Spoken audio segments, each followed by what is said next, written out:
Scusate l'herpes, ma guardatemi negli occhi e volevo fare questo video adesso perché mi veniva da parlare adesso di questa cosa. Ho una malattia genetica rara, la sindrome di Noonan, e fino a quando sono piccola le sopracciglia crescevano come volevano loro.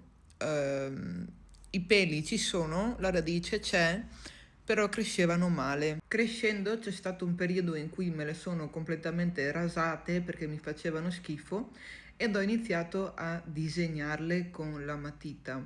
Nel frattempo loro continuavano a crescere male ed io le toglievo nella forma corretta in cui dovevano crescere e continuavo a disegnarmele per anni ed anni ed anni, con il sudore, con il rischio di cancellarle quando andavo al mare, quando ero sudata, facevo così, restavo senza una sopracciglia e ogni mattina perdere tempo per disegnarli in una maniera decente. Due palle.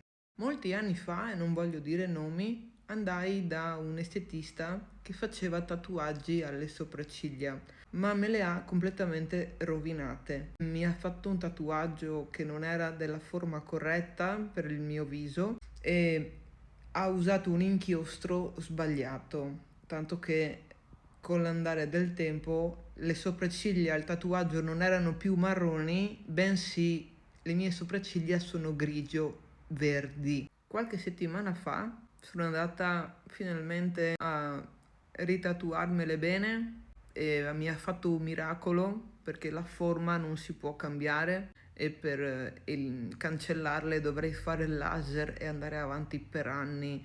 E, anche no, dopo tutte le operazioni che ho avuto non c'ho neanche voglia. Mi ha rifatto il colore, quindi ora sono marroni, ha migliorato la forma.